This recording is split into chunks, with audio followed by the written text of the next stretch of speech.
자, 오늘 저번에 이제 3대 영양소에서 단백질과 그 다음에 탄수화물 배웠고요. 자, 오늘은 3대 영양소 마지막 지방에 대해서 한번 보죠.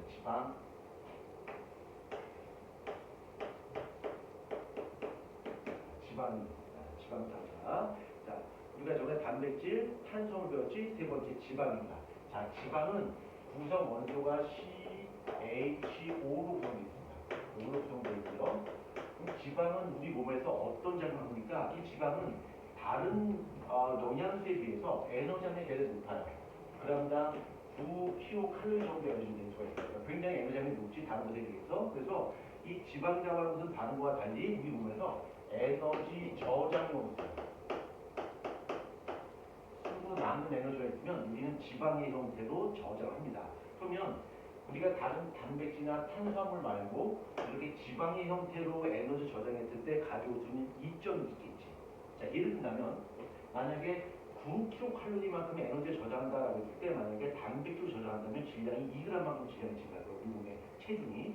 근데 지방은 1g 속에다가 9kcal만큼 에너지 저장할 수 있기 때문에 1g밖에 질량이 증가하지 않는 얘기야. 그렇죠? 그래서 똑같은 양의 에너지를 저장했을 때 상대적으로 체중 증가량이 좀 적습니다. 체중 증가량이 적은 것이 첫 번째 이점이 되는 거고요. 자, 두 번째는 이 지방이라고 하는 것은 다른 탄수화물이나 단백질은 물에 녹는 물질인데 얘는 물에 안 녹아. 물에 안 녹기 때문에 다른 말로 소수성이라는 거. 그리고 우리가 에너지 저장용으로서 물을 되게 좋아하는 또 물에 잘 녹는 친수성인 단백질이나 탄수화물 말고 물에 잘 녹지 않고 물과 별로 친하지 않은 지방의 형태로 에너지 저장해서 가져올 수 있는 이점이 또 한 가지가 있어요. 첫 번째는 체중 증가량이 상대적으로 적다가 있고, 자, 두 번째 이론적으로 뭐가 있을까? 얘가 물에 안 녹아. 그래서 어떤 이론이 있을까? 상상해봐요. 어렵지 않아. 어떤 이론이 있을까? 얘가 물에 녹지 않아. 물에 녹는다면 많이 저장이 되면 물에 많이 녹아서 우리 몸 농도가 어떻게 될까? 높아지게 되겠지? 근데 물에 녹지 않으니까 많이 저장해도 우리 몸의 농도가 변하지 않아요. 그러니까 우리 몸에 산투압, 그러니까 농도를 닮은 산투압이라는 거. 산투압에 영향을 주지 않는 이런 장점이 있습니다. 그래서 우리는 지방의 형태로 에너지 저장해요. 그러면 우리가 이제 지방을 우리가 소화 과정을 통해서 지방을 분해하면 어떤 식으로 분해될 수 있냐면, 자, 지방이라고 하는 것은 한 방에 분해돼요. 자, 지방이 분해되면 지방산 두 분자하고 지방산이라고 하는 건 두 분자하고 그 다음에 모노글리세라이드 아마 배웠을 거야. 모노글리세라이드라고 하는 걸로 분해가 됩니다. 그 다음에 지방을 영어로 표현하면 지방은 영어로 리피드거든. 리피드라고 해요. 지방을 리피드라고 부르기 때문에 지방을 분해하는 효소는 뒤에 ASE라고 하는 전미사를 붙여서 얘는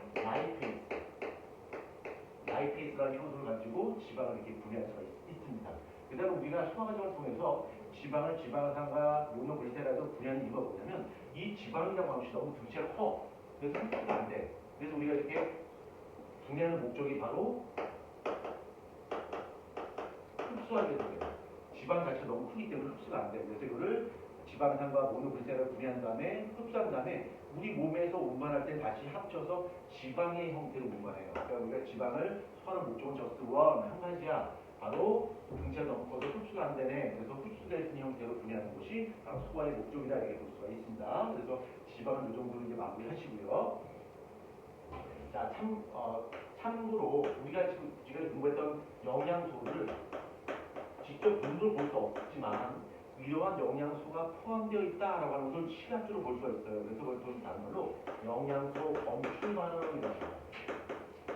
영양소의 검출 반응이라고 부르고 이것도 역시 중학교 2학년 때 아마 배웠을 겁니다.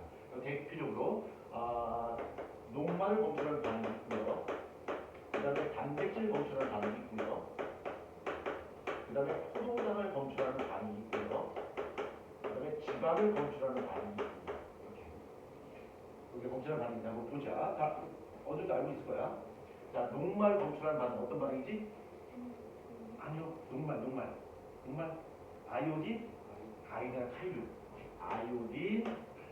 아이오딘이나 칼륨 용액을 집어넣게 되면 녹말 만나게 되면 얘는 색깔이 청량색으로 바뀌죠. 그렇죠? 청량색으로 바뀝니다. 청남대로 바꾸는 걸 통해서 아, 녹말이 들어있구나 라는 다시 알 수 있고요. 자, 단백질을 검출하는 말은 어떤 말입니까? 아니요. 뷰의 반응. 뷰의 반응이고요. 자, 뷰의 반응 단백질 할 때 비읍이죠? 뷰의 할 때 비읍이. 비읍이라고 보면 되고요. 그러면 이 뷰의 반응 할 때 색깔이 어떻게 나타나냐면 비읍이잖아. 그러니까 색깔이 보라색입니다. 보라색 나타나고요. 그 다음에 포등을 검출한 반응이 바로 베네이트 반응. 베네이트는 색깔 잘 기억이 안 나네. 우측에 한번 나왔을 때 베네이트 색깔이 어떤 색깔이지? 색깔이 한번 나왔을 텐데 베네딕트 아, 황적색이네요. 황적 색깔 뜨는고요. 자, 지방을 검출하는 반응은 수단3이온. 수단3용이고 COC잖아. 그치? COC지? 색깔이 선홍색깔. 선홍색깔. 아, 이렇게 색깔까지 사실은 뭐 기억할 필요는 사실 없는데 그래도 뭐 만약에 대해서 좀 기억하시면 좋고요. 반드시 어떠한 영양 성분을 어떠한 반응으로 검출한다라는 정도는 기본이니까 기억을 하셔야 됩니다. 이거 자체를 묻진 않아요. 근데 이걸 모르게 되면 문제를 푸는데 대단히 어려움이 있으니까 요거 정도로 반드시 기억을 하도록 하자. 자, 지금까지 해서 3대 영양소까지 다 설명드렸고요. 그 다음에 3부 영양소 한번 정리해보자.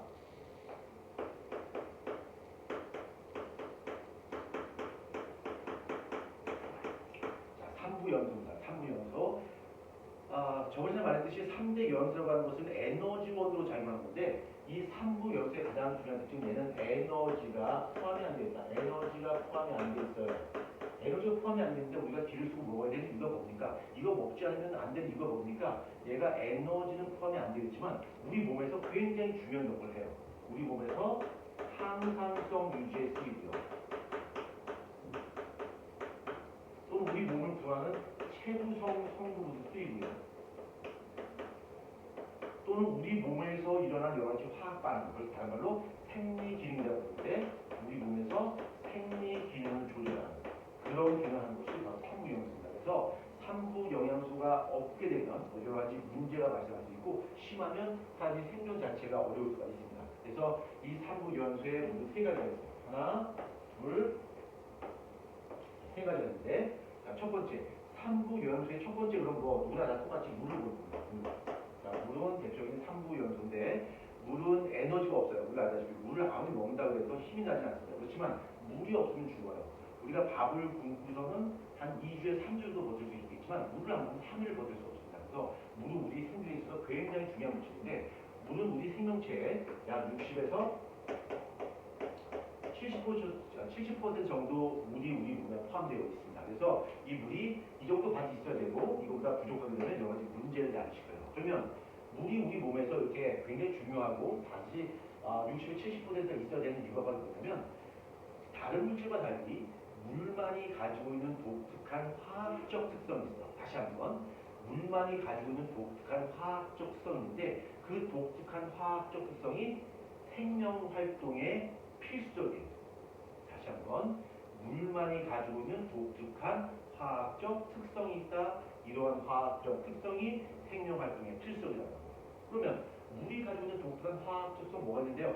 크게 두 가지예요. 크게 두 가지. 첫 번째는 물은 극성이라는 성질을 가지고 있어요. 극성. 자, 극성이라는 성질이 어떤 거냐면 물 분자가 있으면 물 분자 안에 플러스 마이너스 전환 동시에 뜨고 있어요. 그러니까 물 자체가 전기가 흐른다 이런 뜻이 아니라 물 분자 자체에 플러스 마이너스 전하를 띠고 있어요. 그래서 플러스 마이너스 전하를 띠고 있는 분자를 우리 뭐라고 하냐면 극성 분자라고 부르고 이 극성 분자와 반대 개념이 바로 무극성 분자. 그러니까 무극성 분자는 분자 내부에 플러스 마이너스 전하가 없는 것을 무극성 분자라고 해요. 아무튼 물은 대표적인 극성이고 얘가 용멸수이기 때문에 물을 다른 말로 극성 용멸이라고 해요. 그럼 물이 극성을 띠고 있어서 나타나는 특징이 뭐가 있냐면 만약에 어떤 용질이 플러스 전하를 띠고 있다 가정하자. 용질이 플러스 전하를 띠고 있다고 가정한다면 물은 플러스와 마이너스 동시에 갖고 있기 때문에 얘가 물이 마이너스 전하를 얘한테 갖다 대고서 얘를 둘러쌌어요. 둘러싼다고요? 그게 뭔 뜻이에요? 우리가 뭔가 녹인다라고 하는 것은 그 용지 입자가 용액에 들어가서 눈에 안 보여요. 안 보이는 이유가 뭐냐면 물 분자가 계속 둘러싸는 거예요. 그래서 물을 분자계를 둘러쌀 때 용매만 보이지 용질 안에 안 보여. 그럼 둘러싸려면 이 용매와 용질이 서로 반대쪽 전을 갖고 있어야 돼요. 그래서 용질이 플러스 전을 띄고 있으면 마이너스 전을 띄고서 마이너스 전을 가지고 얘를 둘러싸는 거야. 만약에 용질이 마이너스 전을 띄고 있다면 물은 또 플러스 갖고 있기 때문에 플러스 전을 얘한테 갖다 대고서 둘러쌀 수 있다는 얘기야. 즉 물은 플러스와 마이너스 전을 갖고 있기 때문에 대부분의 물질을 잘 녹일 수 있다. 얘는 극성을 띄고 있어. 극성을 띄고 있어서 용해성이 매우 뛰어난다. 뭐든지 그냥 잘 녹일 수 있어요. 자, 그럼 여기서 한 발짝 더 나가자. 뭐든지 잘 녹일 수 있어. 용해성이 매우 뛰어나. 그래서 우리 생명활동에 어떤 이론적으로 줄 수 있는데, 자, 이렇게 용질을 잘 녹이기 때문에 운반이 좀 용이해요. 얘가 고체로 그냥 떼떼고 굴러간다면 우리 온몸에 우리가 필요한 물질들을 운반하는 것이 상당히 어려울 텐데 물에 녹기 때문에 운반이 상당히 용이해요. 운반을 잘할 수 있을 것이고요. 또 한 가지는 녹기 때문에 머리부터 발끝까지 농도가 일정하게 유지가 돼요. 그다음에 농도를 유지할 때 굉장히 도움을 주겠죠. 만약에 녹지 않는다면 덩어리째 발에 잔뜩 모여있고 위쪽은 텅텅 비어있겠지. 그렇지만 녹아있기 때문에 위나 아래나 농도가 항상 일정하게 유지가 될 수 있습니다. 물은 극성을 띠고 있고요. 극성을 띠고 있어서 용해성이 대단히 크다라고 반드시 기억하십시오. 한번 참고를 한번 해봅시다. 자, 물이 있어요. 물이 있는데 물에다가 NaCl을 집어넣었어요. 그럼 녹습니다. 왜 그러냐면 물은 극성이 있고요. NaCl도 극성이에요. 그래서 극성끼리 서로 잘 가요. 근데 여기다가 물에다가 만약에 기름을 집어넣었다. 지방을 집어넣었다. 이 지방이라고 하는 것은 아주 대적인 무극성 물질이에요. 그래서 얘는 녹아 안 녹아? 안 녹아. 그래서 극성이 잘 녹고 무극성이 잘 녹아요. 그래서 이 소금을 물에 집어넣으면 잘 녹는데 만약에 CCl, 활화산소라고 하는데 얘는 대표적인 무극성이에요. 이 소금을 CCl 무극성에 집어넣으면 안 녹아요. 안 녹아요. 소금.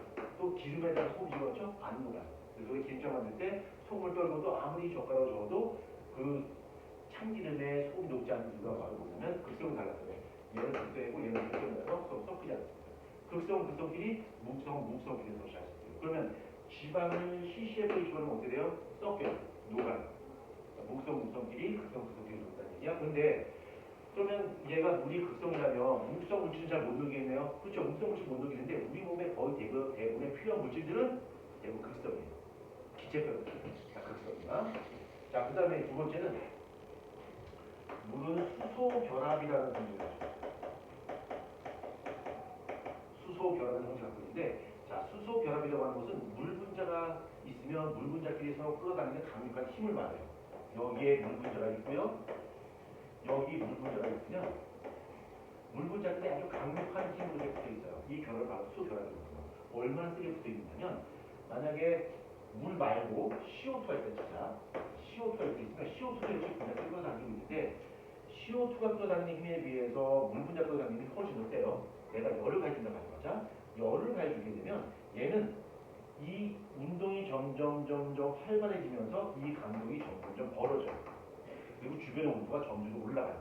내가 열을 가해주니까. 근데 물은 굉장히 강력하게 붙어있기 때문에 내가 열을 가해주게 되면 이 물 분자가 움직이고 싶어요. 막 운동을 더 활발하고 싶은데 서로 강력하게 묶여있으니까 잘 못 움직여요. 얘가 움직이려면 어떻게 될까? 이걸 좀 끊어내야 돼. 그래서 내가 열심히 열을 가해줘도 이 주변으로 열이 전달되는 것이 아니라 이 물과 물 분자 사이에 수소 결합이라고 하는 이 결합을 끊는데 거의 대부분의 에너지가 쓰게 돼요. 그러니까 나는 열심히 열을 가해주고 있는데 대부분의 열 에너지가 이 수소 결합을 끊는 데 쓰기 때문에 주변 온도가 올라간다 안 올라간다? 안 올라간다. 물은 수소 결합을 갖고 있고요. 수소 결합을 갖고 있기 때문에 내가 열을 가해준다면 그 열이 이놈의 이 수소 결합을 끊는데 거의 대부분 쓰인다. 그럼 온도가 안 올라가. 이걸 다른 말로 뭐라고요? 그렇죠. 비열이 대단히 크다. 물은 비열이 대단히 크다고요. 비열이 매우 크다는 이야기는 내가 열심히 열을 가해줘도 그 결합을 끊는데 거의 대부분 에너지가 쓰기 때문에 주변의 온도가 안 올라가. 그래서 얘네는 온도 변화가 상대적으로 적다라고 의미하겠지. 자, 그러면 이렇게 물은 수소 결합을 가지고 있고 있고 비율이 대단히 커. 그래서 우리 생물 같은 경우에 어떤 이로점을 줄 수 있을까? 어떤 이로점? 그렇죠. 우리 몸의 체온을 유지하는데 굉장히 큰 도움이 줍니다. 체온 유지하는데. 그래서 우리 몸에 물이 없으면 체온 유지가 제대로 안 되겠죠. 선생님 그러면 물이 없으면 체온 유지가 못하다는 사람 바로 죽는 건 아니잖아요. 근데 물이 없으면 우리 몸의 대부분의 화학 반응이 수용의 상태에 되잖아요. 수용이 뭐냐? 물에 녹은 상태에 되는 거잖아요. 근데 물이 없으면 화학 반응이 안 일어나요. 그래서 사람이 생존할 수 없어요. 자, 그 다음 3부 요양소의 두 번째 비타민. 자, 비타민인데 비타민은 에너지는 없어요. 에너지는 없지만 우리 몸에서 생리기능을 줘야 돼요. 생리기능을 조절하고요. 이것이 부족하게 되면 문제가 발생해요. 각종 결핍증이 생깁니다. 비타민의 종류는 비타민 A, B, C, D, E, K 이렇게 6가지를 구분할 수 있어요. 크게. 비타민 종류는 대 6가지를 우리가 구분할 수 있는데 비타민 B하고 C 있죠? 비타민 B하고 C는 물에 잘 녹아요. 그래서 수용성 비타민이고 그 다음에 비타민 A, D, K, 아데 얘네는 물에 안 녹아. 지방에 잘 녹아. 그래서 얘는 지용성 비타민입니다. 참고로 이 수용성 비타민이라고 하는 것은 물에 잘 녹기 때문에 우리가 많이 먹어도 전혀 문제가 안 돼요. 많이 먹게 되면 그냥 물에 녹여서 오줌의 형태로 그냥 배설돼요. 전혀 문제가 되지 않아요. 근데 이 지용성 비타민이 물에 녹지 않기 때문에 이 지용성 비타민을 너무 많이 섭취되면 체내에 축적돼요. 쌓게 되고요. 이게 너무 쌓이게 되면 우리 몸에 아주 심각한 부작용을 유발시킵니다. 네? 그래서 비타민 A, D, E, K 같은 경우 그런 경우는 과자나 음료수에 거의 안 들어있어요. 과자나 음료수에 많이 들어가는 것은 수용성 비타민이 비타민 B나 C가 많이 들어요. 비타 500, 비타 1000 보면 비타민 B하고 비타민 C가 많지 비타민 A, D, K가 많이 들어있지 않아요. 비타민 B, C는 많이 먹어도 전혀 상관없어요.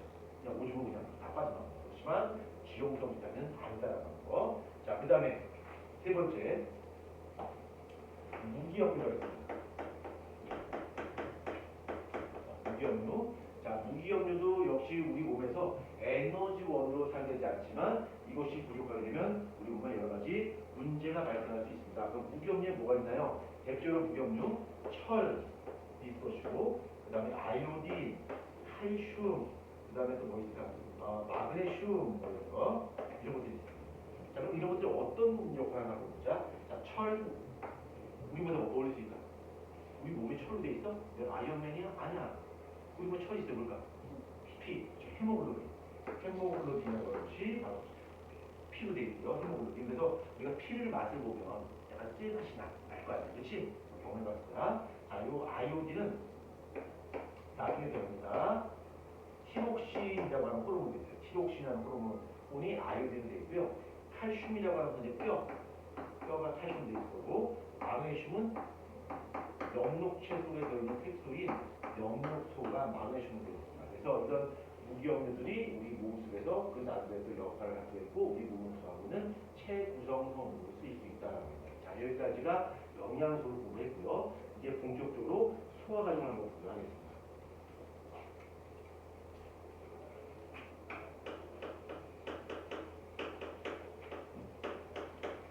소화라고 하는 거죠. 소화. 자, 이제부터 이제 조금 빠르게 나갑니다. 자, 소화라고 하는 것은 커다란 거를 쪼개는 거야, 조그만 거를 큰 거를 붙이는 거야. 쪼개는 거야, 합치는 거야. 쪼개는 거야. 얘는 커다란 물질을 아주 작은 물질로 쪼개는 것을 바로 소화라고 해요. 그래서 우리가 일반적으로 이렇게 커다란 물질을 뭐라고 하냐면 커다란 물질을 고분자로 해요. 고분자를 아주 허접한 저 분자로 쪼개는 것을 바로 소화라고 해요. 자, 그럼 여기서 한 가지 궁금증이 생겨요.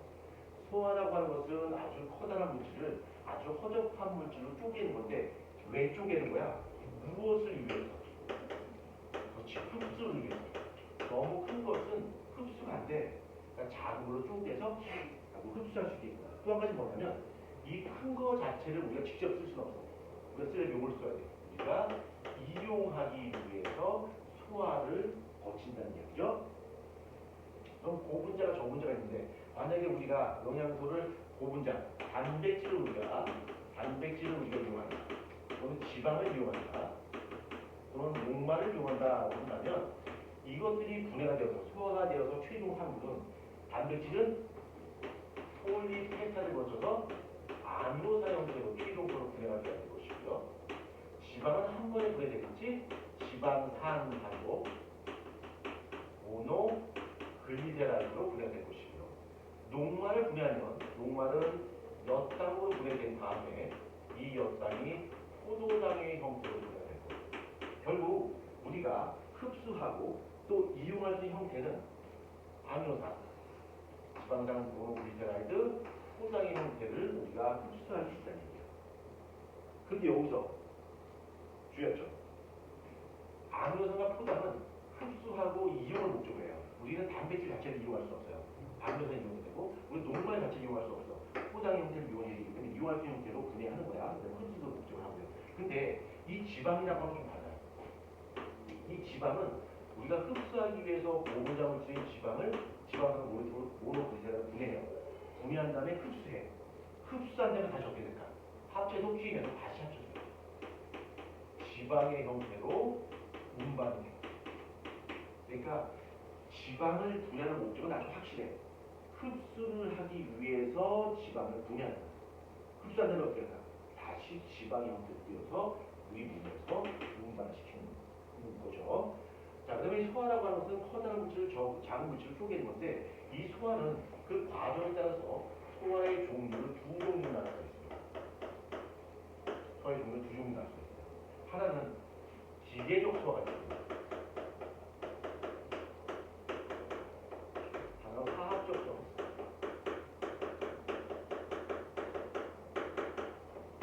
기계적 소화와 화학적 소화인데 기계적 소화를 다른 말로 물리적 소화라고 불러요. 얘는 그 물질이 가지고 있던 고유한 성분의 변화는 없어요. 성분의 변화는 없고요. 단지 잘게 쪼개서 표면적만 넓혀요. 표면적을 넓혀서 소화가 잘 일어날 수 있게끔 도와주는 것이 바로 기회적 소화예요. 그럼 우리 몸에 일어나는 소화 중에서 대표적인 기회적 소화 어떤 게 있어요? 이빨로 씹는 거. 이빨 씹게 되면 음식물이 잘게 부러지면서 표면적이 커져서 더 소화가 더 잘 일어날 수 있게 해주죠. 표면적을 넓혀서 속도를 증가시키는 것이 바로 기계적 소화고요. 이 기계적 소화의 대표 이론은 이빨로 씹는 걸 뭐라고 하냐면 저자운동이라고 해요.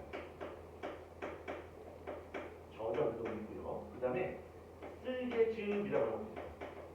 쓸개즙. 나중에 배워. 쓸개즙을 배울 텐데 요 쓸개즙은 좀 어려운 말로 유화작용이라고 해요.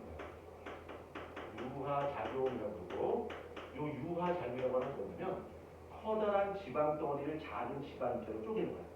그럼 지방이 다른 걸로 바뀌어요? 아니, 다른 걸로 바뀌는 거 아니야. 그냥 그대로 지방인데 지방자를 잘게 쪼개서 표면적으로 넓히는 것을 바로 유화작용이라고 하고 이 유화작용하는 것이 바로 우리가 쓸개즙이 유화작용이에요. 쓸개즙은 효소가 아닙니다. 기억하셔야 돼요. 쓸개즙은 어디에서 분비돼? 쓸개에서 분비돼. 어디서 만들어져? 간에서 만들어져. 간에서. 그 다음에 화학적 소화라고 하는 것은 반대로 얘는 성분이 바뀌는 겁니다. 성분이 바뀌는데 무엇에 의해서 성분이 바뀌는 거냐면 무엇에 의해서 성분이 바뀔까? 소화 효소에 의해서 소화 효소에 의해서 성분 자체가 바뀌는 것을 화학적 소화라고 합니다. 그러니까 이거에 예를 든다면 침 속에 아밀레이스가 있을 것이고요. 침 속에 아밀레이스의 작용에 의해서 우리가 섭취했던 녹말이 이렇게 엿당으로 바뀌겠죠? 이것이 대표적인 화학적 소화라고 볼 수 있어요. 성분 자체가 바뀌는 겁니다. 그러면 기계적 소화와 화학적 소화 두 개를 봤을 때 어떤 게 진짜 소화예요? 화학적 소화가 진짜 소화예요. 화학적 소화가 우리가 말하는 진짜 소화가 되는 거고요. 기계적 소화라고 하는 것은 이 화학적 소화가 잘 일어날 수 있게끔 도와주는 역할을 하고 있습니다. 우리가 침 속에는 아밀레이스 작용 없이 계속 이빨로 씹는다고 해서 성분 자체가 바뀌진 않아요. 그렇죠? 반드시 소화 효소에 의해서만 성분이 바뀌는 화학적 소화가 일어날 수 있습니다. 자, 그럼 이제 본격적으로 소화 과정을 들어가기 앞서서 우리가 소화 과정에 타깃되는 대상이 되는 영양소를 한번 보자. 단백질 몇 번 분해돼요? 한 번, 두 번 분해되죠? 지방 몇 번 분해돼요? 한 번 분해되죠? 녹말은 몇 번 분해돼요? 한 번, 두 번 분해돼요. 그렇죠? 이렇게 해야 돼. 소화 효소에서 이렇게 일어나는 거고, 그 다음에 우리 몸의 소화 기관은 여러 개 있습니다만 우리가 소화 과정을 배울 때 우리 몸의 소화 기관은 모두 세 가지만 배워주면 돼요. 세 가지만.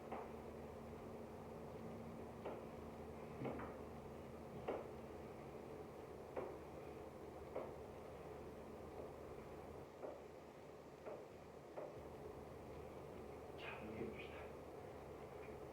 은지야, 너무 잘 그렸지? 네, 요거는 답변. 그러면 진짜 잘 쓰지 않냐? 진짜 영혼이 없어. 자, 봅시다. 이거는 누구 뱃속을 그린 건가? 너야. 자, 여기가 입입니다. 입이고요. 이거 식도, 여기 뭘까? 위장입니다. 위장이고, 여기가 소장입니다. 그래서 실제로 우리 몸에서 화학적 소가 이런 장소는 세 군데에서 일어나요. 물론 식도나 이런 데 소화 기관이 긴 하지만 식도는 그냥 우주비 이동하는 곳이고 소화작용을 하지 않아요. 소화작용은 이 위장, 소장에서 세 군데에서 일어납니다. 일어나는데 다시 한번 문제야? 단백질 몇 번 분해되지? 두 번. 지방 몇 번? 한 번. 녹말 몇 번? 두 번. 이렇게 해야 돼. 자, 보자. 입에서 분해된 영양분은 여기서는 녹말만 분해돼요. 녹말이 분해돼요. 녹말. 위장이 뭐가 분해될까? 단백질. 소장에서 모두 다. 자, 그럼 한번 횟수 한번 해보자. 자, 녹말 몇 번 분해되나 보자. 한 번, 두 번. 녹말 한 번, 두 번. 단백질 몇 번? 한 번, 두 번. 한 번, 두 번. 지방 몇 번? 한 번. 지방 한 번 분해되는 거죠. 그렇죠? 자, 그 다음에 입에서는 녹말이 소화되고 위장에서 단백질 소화되고 소장에서 모두 다 소화되는데 각각 산정도가 좀 달라요. 여기 입에서의 pH는 7.0이야. 7.0, 그러니까 중성이에요, 중성. 그 다음에 위장에서 pH는 2.0으로서 아주 강한 산성이야. 소장에서의 pH는 8.0으로서 약한 염지성이야. 그러니까 우리 몸의 소화기관, 입, 위장, 소장에 따라 pH는 그때그때 달라요, 조금씩. 그게 내가 뭘 이야기하려고 지금 이러고 있냐면 입에서 소화효소가 작용해요. 소화효소가 작용하는데 입에서 작용하는 소화효소가 식도에 따라서 위장으로 내려가게 되면 입에서 작용하던 소화효소가 위장 가면 pH 환경이 달라지기 때문에 작용을 못해요. 그때는 위장에서 작용하던 소화효소가 또 작용해야 되겠지. 그 다음에 위장에서 있다가 다시 소장 내려가게 되면 pH도 바뀌기 때문에 위장에서 작용하던 소화효소가 여기 소장에 오면 뭐야? 일을 못해요. 그래서 여기 각각 pH가 각각 달라요. 그 다음에 우리 몸에서 소화가 완결되는 소화 과정의 끝판왕은 어디냐면 바로 소장에서 모든 소화가 전부 다 완결이 되겠죠. 그 다음에 이거 말고도 몇 가지 기관을 하나 들어볼 텐데 그러면 이게 뭐야? 간, 그쵸? 간이고 여기에 옥수수 모양처럼 생긴 이렇게 생긴 기관이 있어요. 이렇게 생긴 기관이 있어요. 이게 뭘까? 쓰기 아니야. 이거 이자. 이자라고 부르고요. 다른 말로 췌장도 부르고요. 췌장. 이자가 되고요. 이게 간입니다. 간이고 쓸개는 어디 붙어 있냐면 이렇게 팔뚝이 나와있고 여기에 이렇게 쓸개가 있어요. 이게 쓸개야. 쓸개입니다. 소화할 때 여기 이자하고 쓸개 위치 잘 기억하시고요. 특히 여기는 이자라고 하는 것은 소화효소의 끝판왕이에요. 여기 소장에서 몽땅 다 분해할 수 있는 소화효소가 분해되는데 이것이 이자에서 분해돼요. 그러니까 이자가 이쪽을 못하게 되면 우리 몸에 소화가 아예 안 돼요. 소화효소, 모든 소화효소는 전부 다 이자에서 만들어지고 이렇게. 자, 그래서 계류소와 화학적 소화를 설명했고요. 자, 그다음에 입에서 소화부터 한번 차차는 봐봅니다. 네? 네? 7점. 예, 중성이다, 중성. 저기 pH 뭔지 알죠? pH. 수소 이온 농도 지수 영어로 뭐라고 해? 그러니 수소 이온 농도 지수 영어로 뭐라고 해? 그렇죠, pH야. 아, 별거 아니야. 나중에 기회 되면 pH가 뭔지 설명할게요. 이거 수학적인 개념 좀 필요해. 로그 알죠? 로그. 마이너스 로그 꼭 필요하다. 나중에 시간 개념 볼 때 좀 설명할게요. 자, 입에서 소화 한번 보자. 자, 입에서 소화 과정은 간단해요. 입에서 오는 뭐만 소화된다? 녹말만 소화된다. 그래서 우리가 음식물이 음식물 먹죠? 음식 먹게 되면 음식물 속에 녹말이 있을 것이고요. 이 녹말이 무엇으로? 엿당으로 분해됩니다. 엿당으로 분해되고 이 녹말을 엿당으로 분해하는 효소가 바로 아밀레이스예요. 이 아밀레이스가 침 속에 있는 아밀레이스에 의해서 녹말이 엿당으로 바뀌어. 그럼 이거 시험 문제 입에서 이게 다야? 이게 다야. 시험 문제 몇 분 높겠네요. 근데 시험 문제 이렇게 내줄 수 있어요. 저는 내가 설명했는데 그것들이 차곡차곡 쌓여서 이제 여러분의 실력이 되는 거야. 자, 녹말이 있고 엿당이 있는데 녹말이 엿당으로 바뀌어요. 아밀레이스에 의해서 이게 끝나는 게 아니라 이 녹말은 우리가 전에 배웠듯이 얘네는 다당류예요. 엿당은 이당류야. 이당류고요. 그럼 다당류와 이당류의 가장 결정적 차이점이 바로 뭐냐면 다당류는 물에 녹아 안 가. 안 녹아. 얘는 부용성이야. 얘는 녹아요. 얘는 가용성이야. 우리 깜짝이야. 여기 카메라 보고 손 한번 흔들어 주시고. 예, 어차피 네가 볼 거야. 보시고요. 자, 얘는 물에 녹지 않고 얘는 물에 녹는다는 거죠. 그렇죠? 그럼 물에 녹고 물에 녹지 않고 차이점이 뭐냐면 물에 녹지 않은 맛이 없어요. 그러니까 뭐 쇳덩이 입에 대봤자 맛이 안 난단 말이에요. 녹지 않으니까. 반드시 녹아야지 맛을 느낄 수가 있어요. 근데 얘는 녹는단 말이야. 얘는 맛이 나. 어떤 맛이 날까? 단맛이 나요. 그러니까 녹말은 단맛이 없고 엿당은 단맛이 난다라고 하는 거. 그 다음에 녹말을 검출하는 반응이 어떤 반응입니까?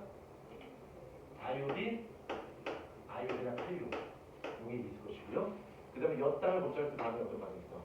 베네딕트 반응입니다. 베네딕트 반응을 통해서 녹말 엿당을 검출할 수 있겠죠. 그 다음에 아밀레이스는 효소야. 그렇죠? 이 효소의 특징이 어떤 반응이 잘 일어날 수 있도록 도와주지만 성질이 없다. 아주 까탈스럽다.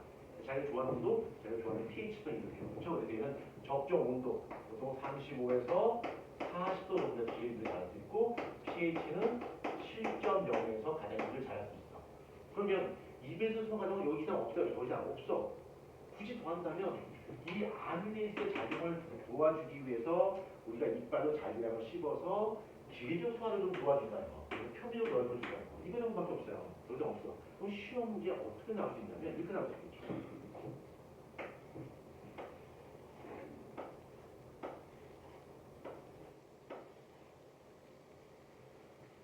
주세요. 이게 뭐지? 시험관이야. 시험관이고 여기다가 밥알을 넣었어요. 밥알을 넣었고요. 밥알을 넣고 여기다가는 물을 집어넣었어요. 증류수 5ml를 집어넣었고요. 그 다음에 여기 똑같이 밥을 집어넣고 여기다가는 침 희석에 5ml 집어넣었어요. 그 다음에 여기 똑같이 밥알을 넣어서 여기다 똑같이 침을 넣는데 끓인 침을 집어넣어요. 끓인 침 5ml를 집어넣습니다. 이때 이 밥알이 분해되나 분해되지 않는다는 우리가 알 수 있겠지. 자, 첫 번째 A, B, C도 봤을 때 A는 분해되나 안 되나? 밥알이 분해가 안 되겠죠? B는 분해되고 얘는 분해 안 되겠지. 그렇지? 그럼 분해된다 안 된다 이렇게 문제 묻잖아. 이거죠. 자, 그럼 보자. 첫 번째. 아이오딘 칼륨 용매를 했을 때 색깔이 반응 하나는 보자. 얘는 반응 하나잖아. 하죠. 얘는 안 하죠. 얘는 하죠. 이번에는 베네딕트 용액 한번 봐. 베네딕트. 얘는 반응 하나는 얘는 안 하겠지? 얘는 하겠지? 얘는 안 하겠지. 자, 이렇게 묻는단 말이야. 그러니까 어설프게 알아서는 아주 간단해도 불구하고 틀려요. 그러니까 요거 어떤 영양소인지를 검출하는 단어 요건 반드시 좀 하셔야 됩니다. 네. 자, 그럼 이제 입에서는 다 끝났어요. 이거 이상 없어요. 그럼 이제 위에서 보자. 그 다음에 요거하고 추가 시험한다면 여기다가 염산이나 순화나트륨을 집어넣는 거야. 염산이나 순화나트륨을 집어넣는다는 얘기는 pH를 산소의 염수로 바꿔준다는 얘기야. 그럼 산소의 염수로 바뀌면 얘네가 어떻게 됩니까? 반응 못해요. 그렇죠? 그거 추가 시험할 수 있습니다. 자, 이번에는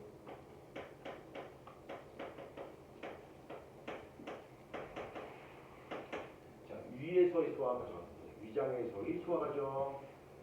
자, 아까도 처음에 말했듯이 위장에서 소화될 수 있는 것은 단백질만 소화됩니다. 우선은 단백질만 소화되고요. 단백질만 소화될 것이고, 단백질은 아까 처음에 언급했듯이 단백질은 두 번에 걸쳐 들어갑니다. 단백질이 폴리펩타이드로, 그 다음에 다시 아미노산으로 보내서 두 번에 걸쳐 들어가야 되는 거야. 단백질만 보내됩니다. 자, 음식물이 이제 식도 따라 내려왔어. 그러면 음식물이 위벽을 자극해요. 위벽을 자극해요. 위벽을 자극하게 되면 소화효소가 칙칙 바로 나오냐? 아니요. 위벽을 자극하게 되면 음식이 왔어. 소화효소를 분비해 라고 하는 신호 전달 물질이 분비해요. 그 신호 전달 물질을 우리는 다른 말로 호르몬이라고 부르는데 호르몬이 분비해요. 그 호르몬 이름이 가스트린입니다. 가스트린이 분비되고 요 가스트린은 소화효소 아니에요. 호르몬이에요. 호르몬인데 이 가스트린은 호르몬이 분비해서 야 음식을 왔으니까 빨리 소화효소 분비해 라고 신호를 줍니다. 누구한테 주냐면 소화효소를 분비하는 세포가 위생세포예요. 위생세포인데 위생세포는 분비세포예요. 소화효소를 만드는 분비세포고요. 이 분비세포인 위생세포를 자극해요. 그 위생세포가 알았어. 소화해서 분비할게 라고 하는데 이 위생세포의 종류는 두 종류가 있어요. 다시 하나는 주세포가 있고요. 하나는 부세포가 있어요.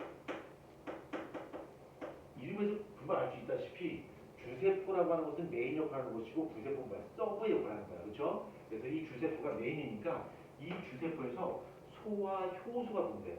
자, 소화효소가 분비되는데 여기 위장에서 단백질을 분해하는 효소 이름이 있어요. 혹시 아는 거 있나요? 그렇지. 펩신. 펩신이 분비돼. 펩신 분비되는데 그래서 이제 한 가지 더 나올 거야. 자, 주세포에서 펩신을 분비해. 그리고 중딩모전이야. 우리가 생각해요. 주세포가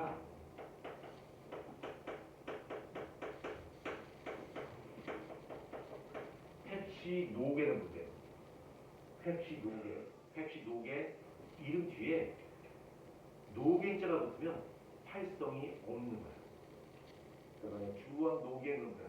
주원이가 대기 전 단계야. 가림 노겐, 준서 노겐, 은재 노겐 그런 거야.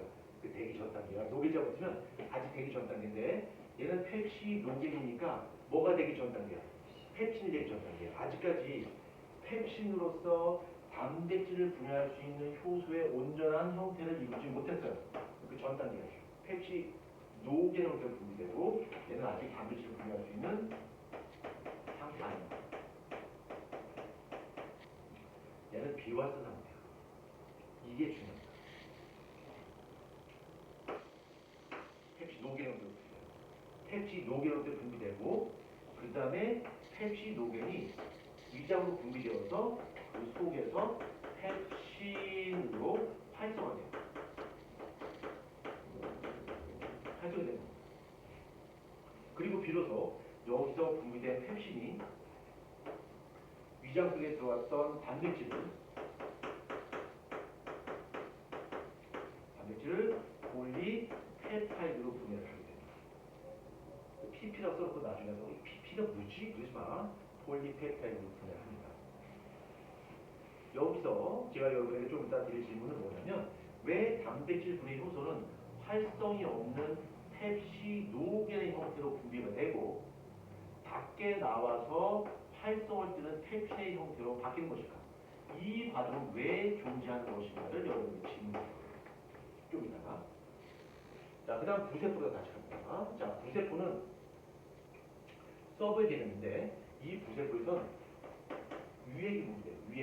유액이 분비되는데 그 유액의 종류이 뭐냐면 HCl, 염산이고 이 염산의 pH가 2.0이야. 아주 강한 산성이야. 그래서 이 염산이 주로 하는 역할이 이 음식물과 같이 위쪽으로 들어온 각종 세균들을 전부 다 탈출시키는 역할이에요.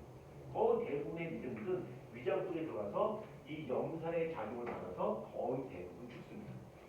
그래서 이 염산이라는 기능 첫 번째 살균 기능입니다. 살균 작용이죠. 살균 작용. 그래서 우리가 아무리 지저분한 손으로 음식을 퍼먹어도 위장 속에 들어가게 되면 염산의 작용에 의해서 거의 대부분의 미생물들이 다 죽어버려요. 두 번째 기능입니다. 두 번째 바로 뭐냐면 단백질 분해 효소로서 활성이 없는 펩시 노겐이 단백질을 분해할 수 있는 펩신의 형태로 활성화되는데 이 활성화되는 것은 바로 염산의 작용을 통해서 얘가 활성화돼요. 그래서 얘가 할 수 있는 두 번째가 바로 효소의 활성화입니다. 효소를 활성화시켜요. 두 가지. 이것도 기억해야 돼요. 염산의 작용 첫 번째 살균 작용, 두 번째는 효소를 활성화시킵니다. 자, 그럼 내가 아까 미뤄왔던 질문 지금 합니다.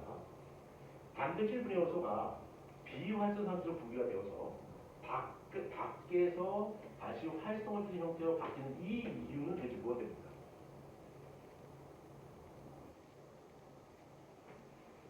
Why? 논리라고 그러죠. 왜 그럴까?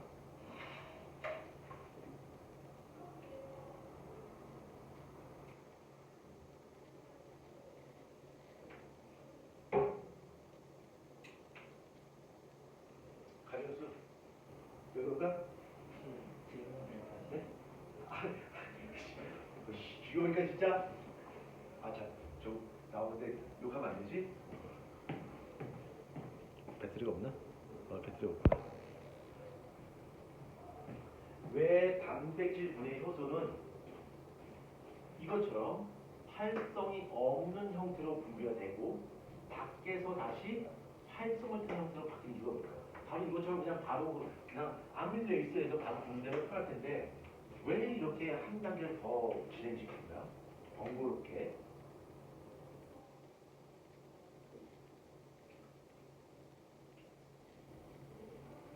뭐야, 정지가 되냐? 멈춰서 뭐놓고 하느니? 걱정 마. 은지가 말해줄 거니까. 은지야, 왜 그러지?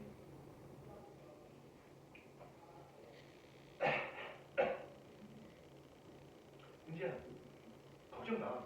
조리했잖아. 전화? 왜 그러지? 또 문제가 가지고 그랬다는 거야.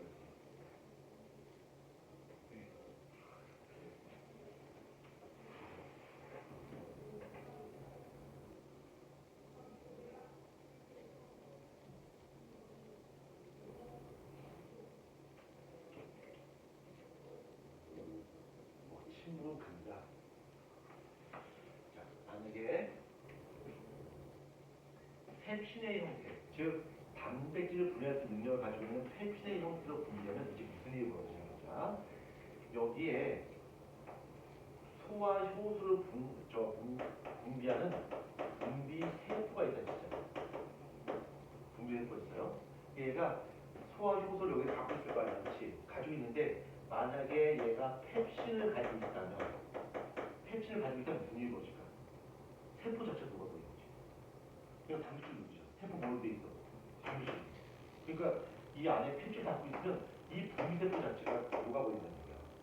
그렇지? 그러니까 가지고 있을 때는 활성이 없는 비활 상태로 보관하는 거예요. 밖에 내보내서 활성을 떼켜나는 거지. 그렇죠? 그래서 이렇게 활성이 없는 형태로 분된 이유가 바로 분비세포를 보호하는 거야. 분비세포를 보호하기 위해서 활성이 없는 형태로 보관하고 있다가 밖으로 내보내서 활성을 떼는 형태로 업그레이드 시켜줘요. 그 문제가 또 시리터라. 근데 그러면 얘가 펩신 두 개를 가지고 있다가 밖으로 내보내서 펩신의 형태로 바꾸면 우리 위 안에 펩신이 들어갔는데 이 위장이 역시 단수되어 있잖아요. 그럼 펩신에 의해서 이 위장이 녹지 않을까요? 라고 또 걱정을 해요. 참 다 걱정을 해요. 그렇죠? 예, 이제는 마음이 너무너무 따뜻해서 그런 것도 걱정을 해요. 위장 녹을까 너무 걱정돼 라고 하는데 자, 그 걱정은 걱정인형한테 맡겨두고요. 우리 위장이 왜 녹지 않는 거죠?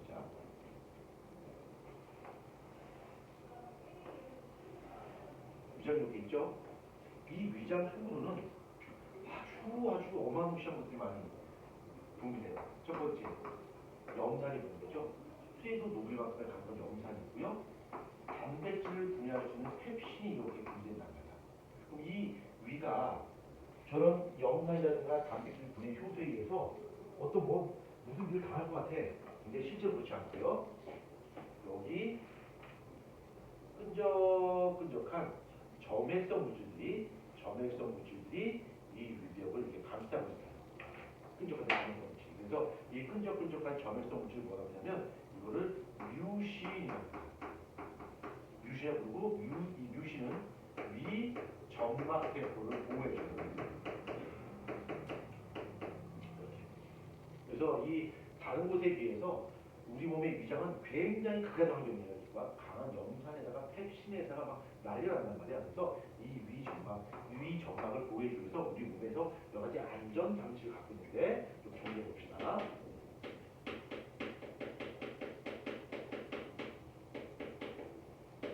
위점막세포를 보호해주기 위해서 우리 몸에서 가지고 있는 안전 장치가 뭐가 있나 보자.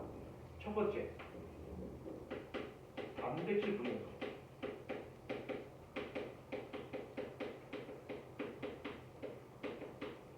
단백질 분해소의 비활성.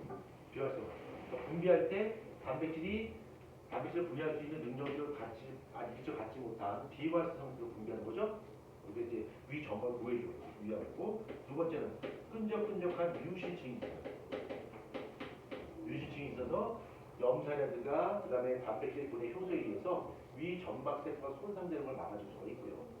세 번째는 우리 몸의 다른 조직 세포에 비해서 위 점막세포들은 세포 분열이 아주 잘 일어납니다. 그래서 우리가 어떤 자세에 의해서 위 점막세포가 손상됐다. 그 손상이 오래가잖아. 금방 메꿔집니다. 그래서 우리가 주로 이제 세포를 잘 일어나는 곳이 어디요? 우리 여기 입 안 있죠? 입안에 상처하면 그게 오래가? 그냥 금방 낫습니다. 그렇죠? 그다음에 위도 마찬가지야. 위도 세포 분열이 왕성히 진행되어서 우리 몸에 손상된 부분을 금방 복구해 줄 수가 있습니다. 그러니까 이러한 작용을 통해서 극한 환경에 노출되어 있는 위 점막을 이 몸에서 보호해 줄 수가 있습니다. 이렇게 됐죠? 위에서 소화하죠. 하지만 이거 중학교에서는 다 배웠죠? 이렇게 자세히 안 배웠지. 그렇죠? 단백질이 분해돼요. 끝 이렇게 배웠단 말이야. 자, 그 다음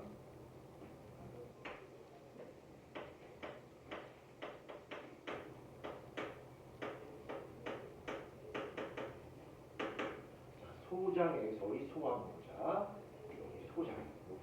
여기 소장. 소장인데 이쪽 소장에서 소화되는 과정은 두 가지 과정을 여러분 좀 보셔야 돼요. 첫 번째, 이 소장에서는 모든 영양분들이 다 소화돼요. 소화의 끝판왕입니다. 이게 다 소화되는데 여기 이자에서 소화효소를 분비해요. 여기 소장 쪽으로. 그 다음에 이 소장 자체에서도 소화효소가 분비가 돼요. 그러니까 이쪽 소장에서 소화가 일어난 것은 모든 영양분들이 다 소화가 되는데 모든 영양분들이 소화되는 것은 두 가지에 의해서. 첫 번째는 이자에서 분되는 이자 액에 의해서 분해되고 또 하나는 소장에서 분되는 장액. 이 두 가지에 의해서 모든 영양분들이 다 소화됩니다. 그 다음에 이 소장에서는 두 가지 게 있어요. 지금 내가 언급한 것처럼 모든 영양소들이 다 소화되는 거예요. 소화가 완결되고요. 소화하고 난 다음에 그 영양소 어떻게 할까? 흡수하는 과정까지 소장을 같이 있는 거예요. 그러다 보니까 다른 소화기관에 비해서 소장의 길이가 매우 깁니다. 길이가 매우 길어요. 한번 상상해보자. 소장이 한 몇 미터 정도 될까? 비슷해. 7m. 우리 몸의 소화가 그 창자 중에서 가장 긴 창자가 소장이에요. 7m 되게 길죠? 여기서 교수까지 한 3, 4m밖에 안 될 것 같아요. 저 왕복에 가는 정도 긴. 쭉 접고 여기까지 접지 있겠지만 굉장히 길어요. 그래서 이 소관의 길이가 길기 때문에 여기서 소화도 일어나고요. 여기서 흡수가 되는 것도 일어납니다. 그 다음에 이 소장은요. 여기 위장이 있으면 이 위장을 이용할 때 손가락 12개 마디의 길이가 있어요. 손가락 12개 마디의 이 길이 부분인데 그러니까 소장의 맨 앞부분이야. 그 소장의 맨 앞부분을 뭐라고 하면 12지장이라고 합니다. 이 앞부분, 그러니까 소장의 맨 앞부분이죠. 이 앞부분을 12지장 손가락 12마디라고 해서 12지장이라고 합니다. 그래서 소장은 세 가지 부위로 분류되어 있어요. 12장, 회장, 공장 이 세 개를 합쳐서 소장이라고 합니다. 12장, 첫 부분 12장이고 처음에 이제 소장에서 소화가 일어나는 막 시작하는 그다음에 이거 이자 액이 분비되고 막 처음으로 소화가 시작되는 단서가 12장이에요. 자 그럼 소장에서 소화 과정을 보자. 음식물이 내려와요. 그래서 12장 벽을 자극합니다.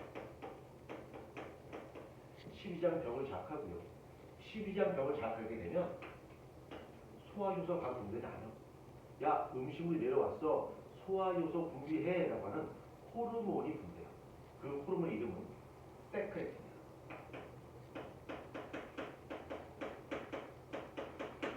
세크레틴이라고 하는 호르몬이 분비해요. 세크레틴 얘 마찬가지로 소화효소 하려면 호르몬입니다. 그래서 야 음식물이 내려왔으니까 소화효소 분비해 라는 신호를 이 세크레틴이 주는 거죠. 그래서 이 세크레틴이 누굴 자극하냐면 이자를 자극해요.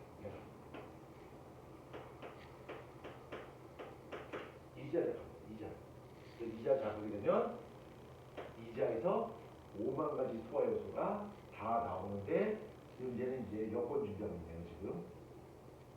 근데 지금 여권 준비하고 있는 거 맞죠? 여권 준비하고 있죠?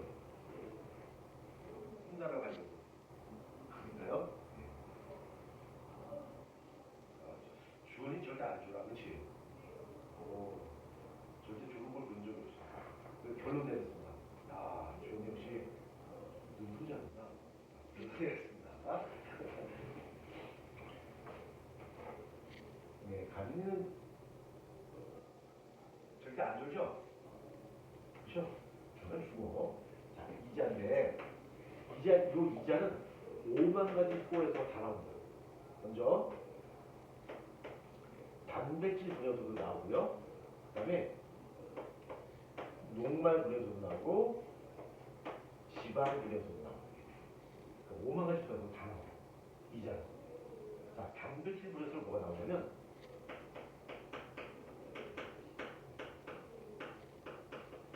트립시 노게. 이름대로 뭐가 없었어? 노게. 뭐야? 비화적 나타납니다. 이 트립시 노겐이 트립신을 활성화해요. 트립신. 그래서 얘는 활성이 없는 상태고요. 얘는 활성을 띄고 있단 말이야. 그래서 이 트립신이 다시 위에서 미처 분해가 안 됐던 단백질을 폴리페타이드로 분해시켜줍니다. 선생님 똑같네요? 똑같아. 왜 그러냐면 위장에서 머물 수 있는 시간이 그렇게 길다지 않다. 짧아요. 그러니까 열심히 펩신이 작용해서 단백질을 끊어주지만 다 끊어줄 수 없어요. 일부 남아있어요. 남아있는 거는 여기는 트립신이 단백질을 분해시켜준다는 거죠. 그러면 이제 가족이 이런 생각을 하죠. 선생님 뭐하러 이렇게 복잡하게 트립신이 분해됩니까? 그냥 위에서 작용했던 펩신이 그냥 소자까지 내려와서 심장에 내려와서 그냥 소화하면 안 돼요? 안 돼요. 왜 그러냐면 이 위장에서의 pH는 2.0이야. 2.0이야. 근데 소장에서의 pH 얼마야? 8.0이야. 그러니까 위장에서 작용했던 펩신이 소자 내려오게 되면 힘을 못 써요. pH가 다르니까. 그래서 별도의 효소가 있어야 되는데 그 별도에 들어가는 트립신이에요. 트립신의 최적 pH는 8.0이고요. 이 소장에서의 pH, 얘가 잘 작용할 수 있게끔 다시 pH를 8.0으로 만들어줘요. 소장에서. 어떻게 해요? 여기 이자 있지. 이 이자가 여기 염산이 굉장히 강력한 산성물질인데 이 산성물질과 반대되는 X는 염성을 띠는 물질이 분리합니다. 그 물질은 기억하셔야 돼. NaHCO3. 우리말로 뭐라고 해요? 탄산, 수소, 나트륨. 네, 한번 써줄게. 탄산, 수소, 나트륨을 분비하고요. 이것에 의해서 산성 음식물들이 염성을 바뀌어요. pH 8.0을 바뀝니다. 이것이 중화 물질이에요. 염산의 작용을 다시 억제시켜서 염분을 바꿔준 거예요. 이 이자에서 얘가 분비됩니다. 탄산수가.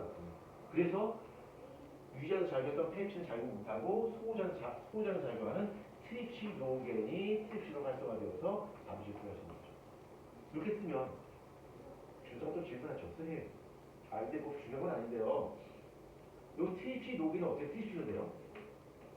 펩시노겐이 펩시로 되는 것은 염산에 의해서 그렇게 된다고 하고 배웠는데 트립시노겐은 어떻게 트립시 돼요? 라고 이제 질문하려고 마음먹었어요.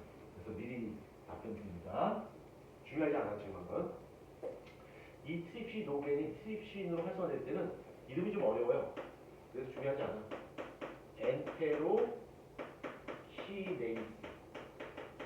엔테로키네이스라는 효소가 있어요. 얘는 소장에서 분비돼요. 그러니까 장에서 장에서 엔테로키네이스가 분비되어서 트립신 활성화되는 거예요. 그러니까 잘 상상해 봅시다. 자, 여기가 소장이라 치자. 소장이고 내가 트립시노겐이야. 자, 이제로부터 내가 트립시노겐 나왔어. 나는 아직 단백질 분해 효소의 기능이 없어요. 비열 상태야. 내가 음식물 따라서 소장을 따라 내려가요. 내려가는데 이 소장벽에서 엔테로키네이스가 나옵니다. 그럼 가면서 내가 트립시로 활성화되면서 소화하면서 이동을 하겠지. 그렇죠? 내가 장이. 네. 자, 그 다음에 녹말 분해효소는 침하고 똑같아요. 똑같이 아밀레이스가 분해되고요. 그러니까 침하고 똑같아요. 침이 이자에서 분해됩니다. 아밀레이스가 우리가 입에서 녹말이 엿다고 분해되긴 합니다만 입에서 머물 수 있는 시간이 되게 짧아요. 그렇죠? 소화 좀 하다가 그냥 꾹꾹 숨겨버린단 말이야. 거의 소화를 기대할 수 없어서 다시 소장 쪽에서 와서 이자에서 아밀레이스 분비하고 녹말을 엿당으로 분해해요. 다시 한번 분해해요.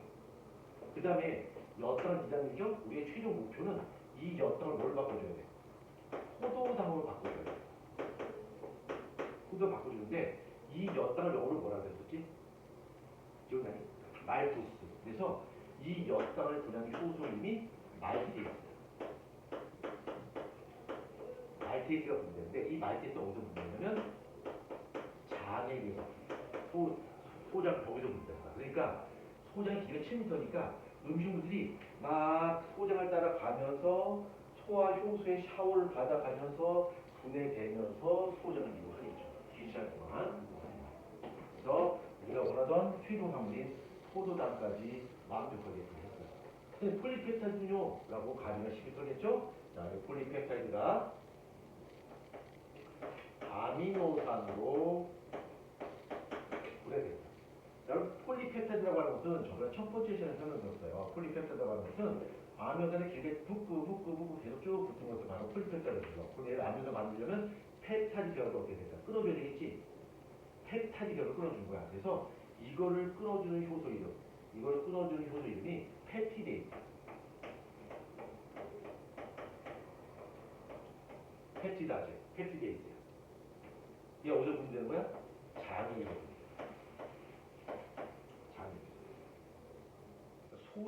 소장에서는요, 단백질 분해하는 거, 그 다음에 탄수화물 분해하는 거 다 나와. 지방은 안 나와. 지방은 한 번에 분해되거든. 지방은 여기 이자에서 라이페이스라고 하는 효소가 분해돼. 리파제죠? 라이페이스가 분해돼. 이자에서. 그러니까 이 이자는 단백질, 녹말, 지방, 공장 소에서 다 나와. 라이페이스가 분해되면 이 라이페이스는 우리가 먹었던 음식물 지방을 지방산과 모노글리세라이드로 분해합니다. 한 번에 분해돼요. 누가? 라이페이스. 그런데 말입니다. 그런데 이 지방을 지방과 모노글리세로 분해할 때 라이페이스가 그 기능을 하는데, 여기는 라이페이스가 기능을 하는데 표면적으로 넓혀주게 되면 소화에서 점점 촉진될 거야. 그래서 우리 간에 붙어있는 쓸개가 있죠? 쓸개가 있는데 요 쓸개가 쓸개즙을 분비해요. 쓸개즙을 분비하고 요 쓸개즙이 라이페이스의 기능을 이렇게 도와주는 거예요. 근데 주요한 점은 이 쓸개즙은 소화 효소다 효소가 아니다? 소화효소가 아니죠. 단지 커다란 지방 입자를 작은 입자로 쪼개준다는 거죠. 그렇죠? 그래서 그걸 좀 어려운 건 무슨 작용? 유화작용이라고 그랬죠. 얘는 유화작용을 통해서 커다란 지방 덩어리를 작은 이 지방 입자로 쪼개서 표면적을 넓히는 표면적을 넓히는 기능을 가진 것이 쓸개즙입니다. 주의해야 돼. 쓸개즙은 효소가 아니다. 쓸개즙은 어디에서 분비된다? 쓸개는. 근데 만들어지는 것은 간에서 만들어져요.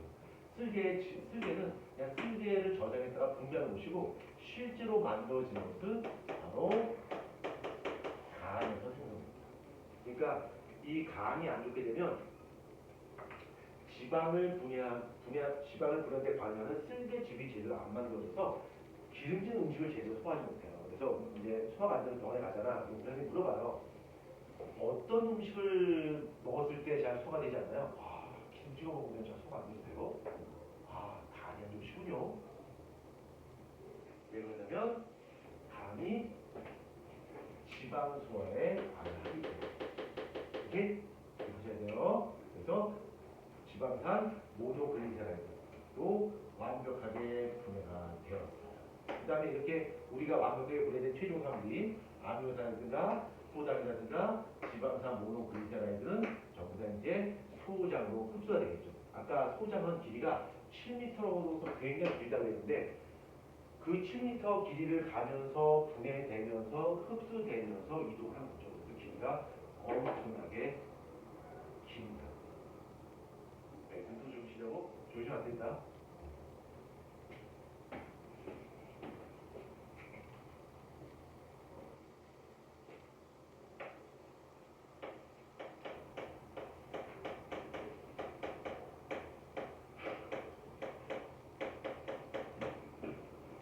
자, 그 다음에 영양소가 흡수되는 거 한번 보자. 영양소 흡수되는 거. 이제 많이 피곤하지? 괜찮아요? 공부가 끝나면 여러분들이 또 저녁 시간이잖아요. 그렇죠? 7시 10분부터. 근데 밥은 볶아서 못하지? 밥 못 봤어요? 딱 밥 먹구나. 영재반 애들은 밥 안 먹고 여기 와서 밥을 먹는데 도시락을 싸왔는데 여러분들도 배고플 텐데 배 안 먹어요? 그렇죠. 그러니까 도시락 싸와요. 여기 전자레인지 있잖아. 전자레인지 배터리 먹고. 어? 네. 오늘 저기 그 영재반에서 시험 있어서 일찍 가요. 그건 아닐 것 같은데. 저희 시험 있어요. 너는 시험 없죠?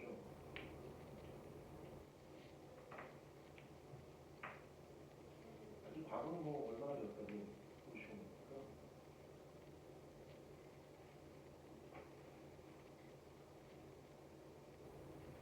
일단 시험 보내봅니다.